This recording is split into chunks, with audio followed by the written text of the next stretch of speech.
Hello everyone, welcome to this video. I'm going to speak to Josh today.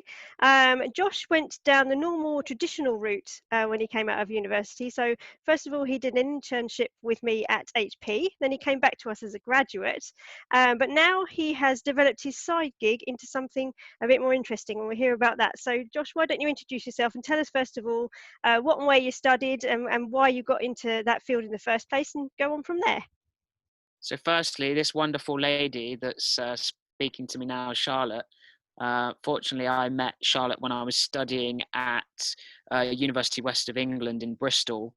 I wasn't meant to end up getting on the IT management and business degree at Bristol, but essentially what happened was I was looking at when I was in college what I wanted to kind of study. I just did a software development course for 2 years.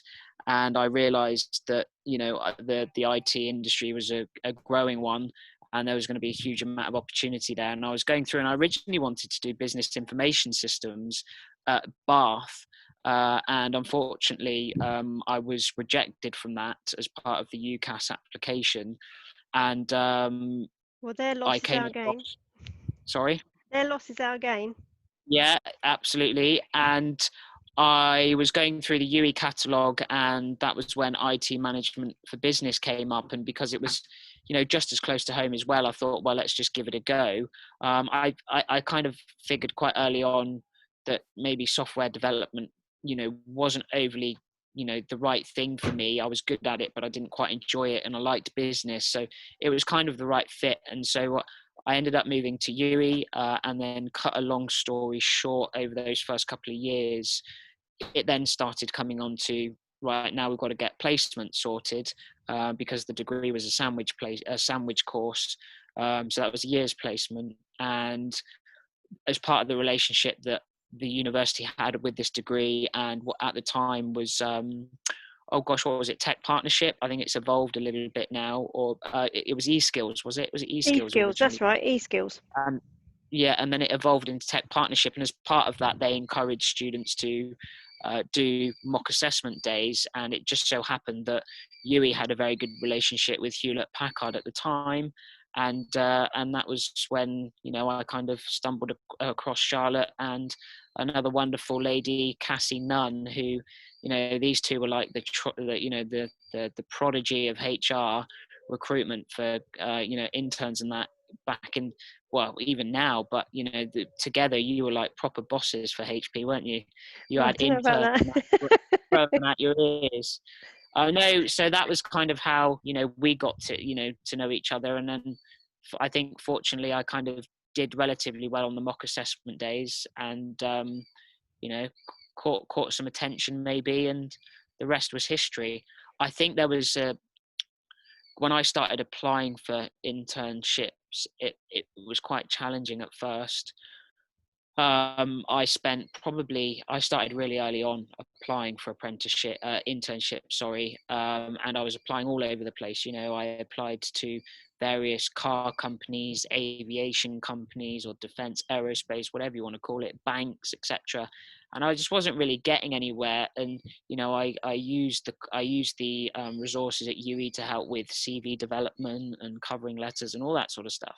So I knew I was on the right lines, but I just wasn't quite sure what was going on. Anyway, I spent the whole year applying, telephone interviews, face to face, and I even had one at HP originally, as part of that year applying, and I didn't even get that job, believe it or not. What happened was I'd spent the whole year, went to go into my final year because I couldn't get a placement, and I moved moved back to UE.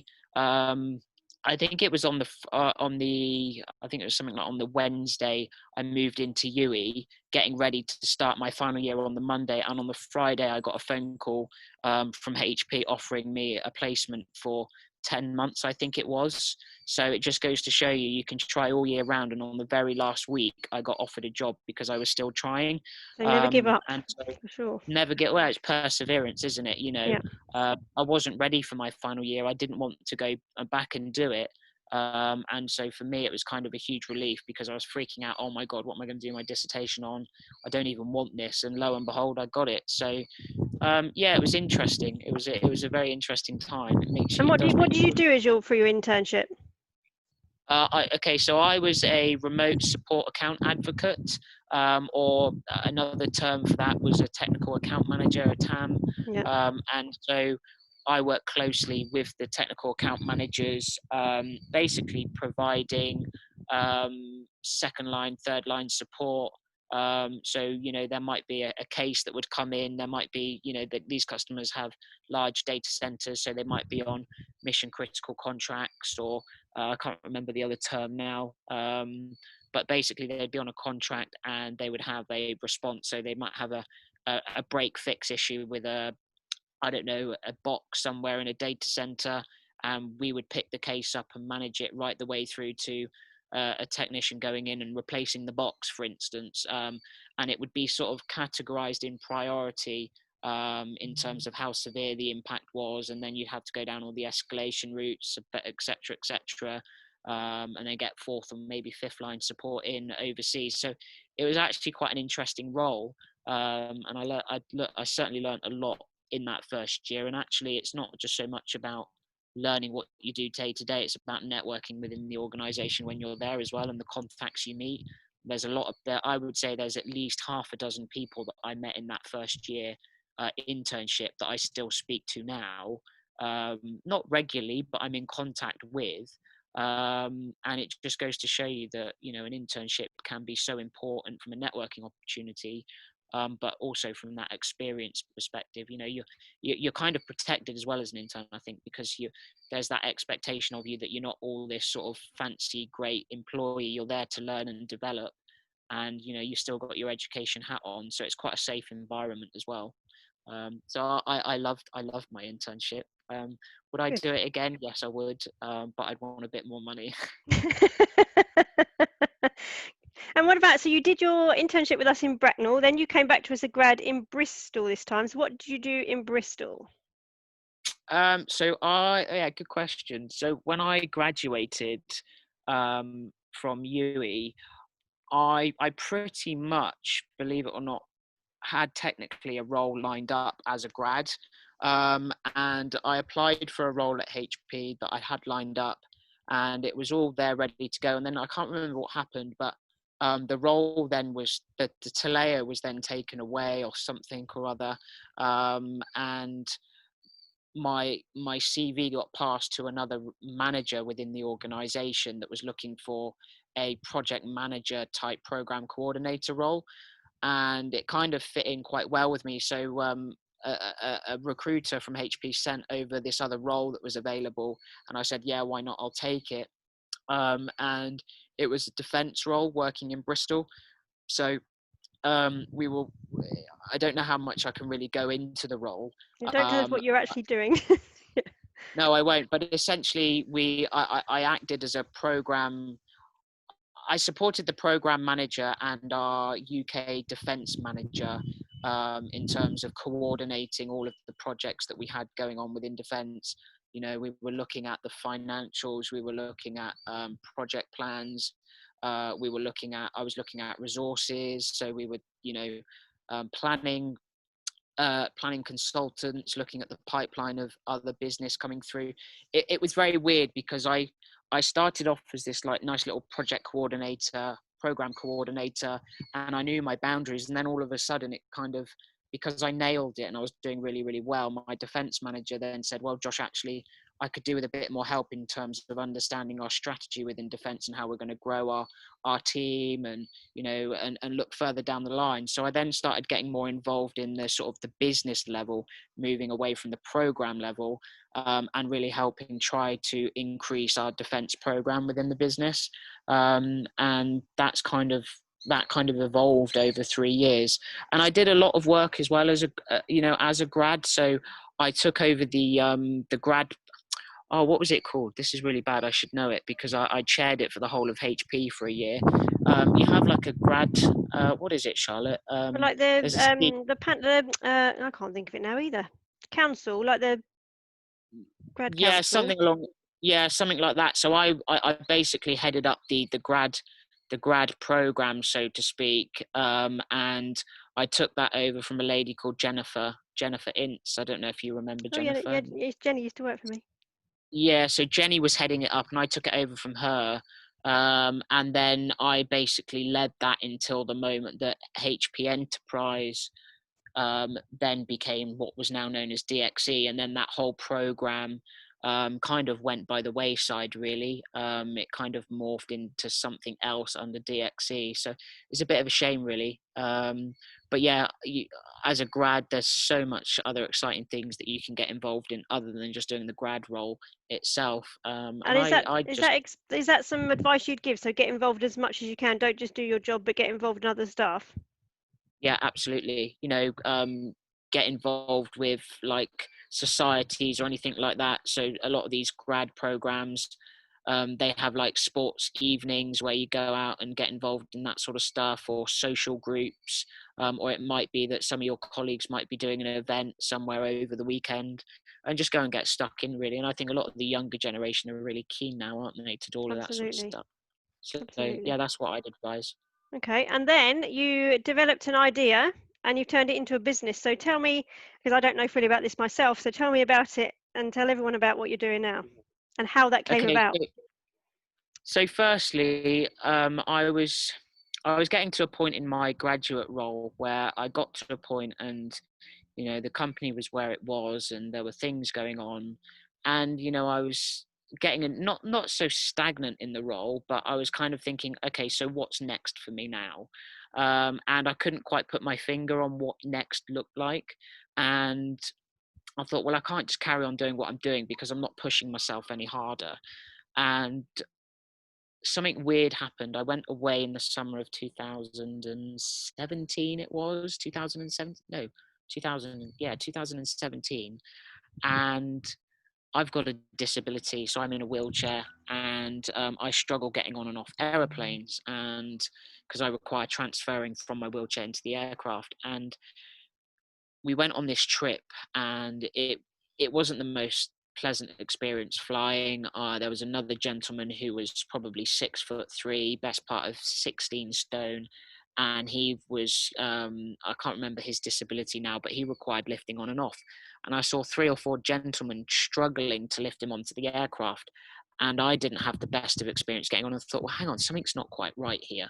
And I didn't think too much of it at that particular time. And then when I was in Tenerife with Nan, I was sat by the pool and had a pint. I've got there is a photo on my website, and there's a picture of a book called Start with the Why by Simon Sinek.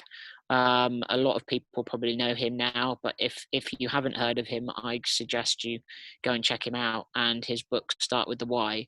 And I was reading that with a bottle of beer, and it kind of just started getting some brain waves going within my brain about sort of asking myself, why am I doing what I'm doing? And what was I getting out of my job other than that I was relatively well paid? And to be quite honest, I couldn't really answer it.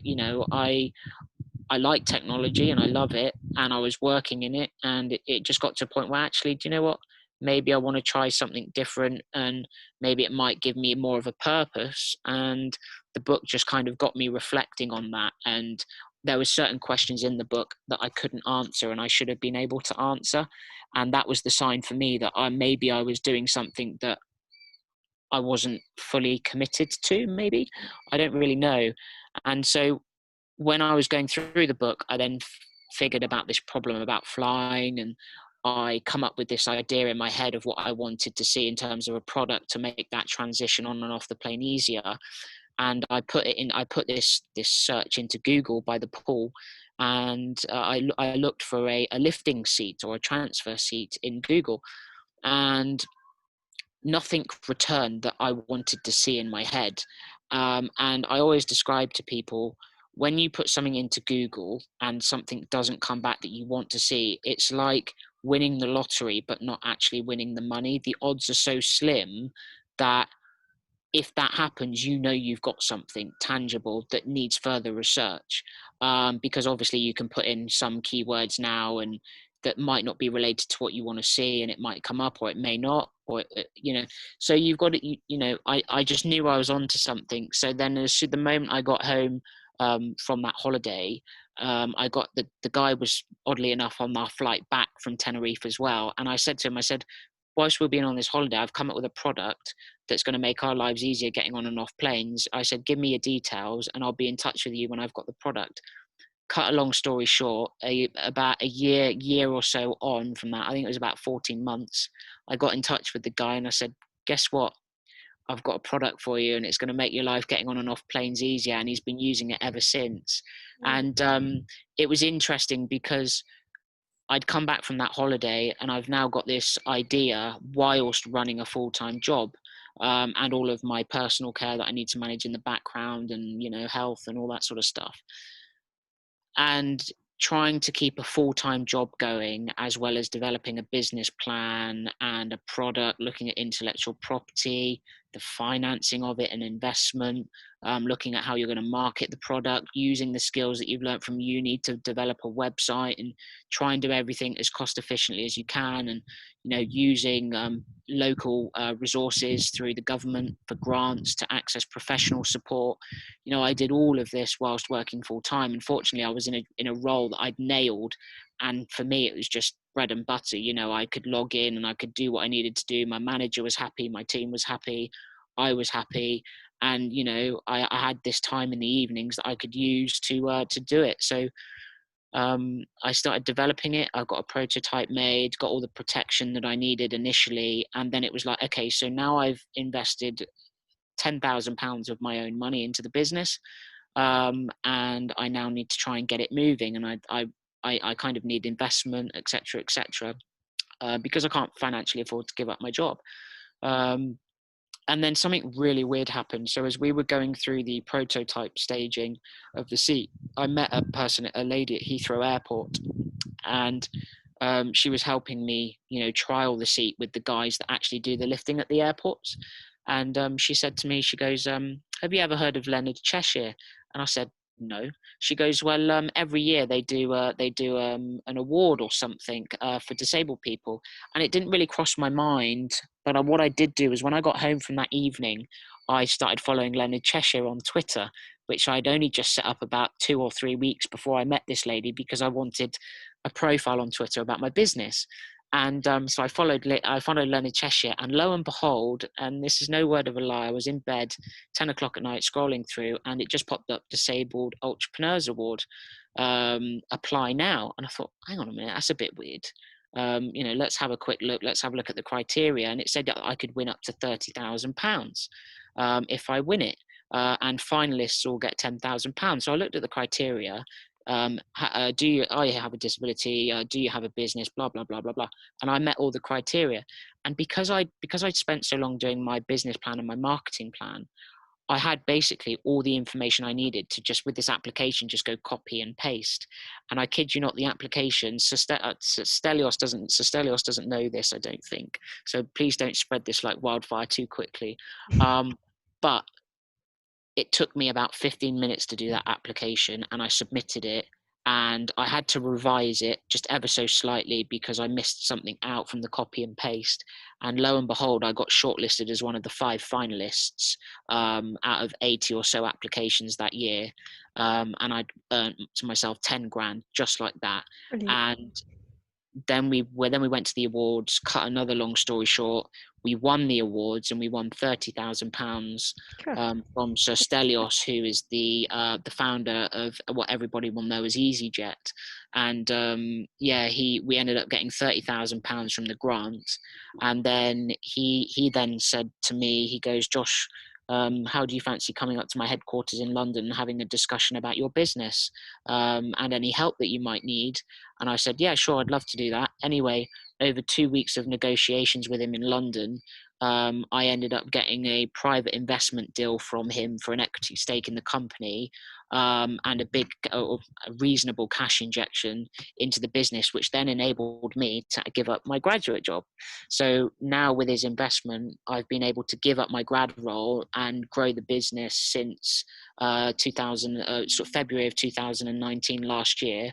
And it's called Easy Travel Seat. So we share the same branding as EasyJet, Easy Hotel, Easy Coffee, all of that sort of stuff.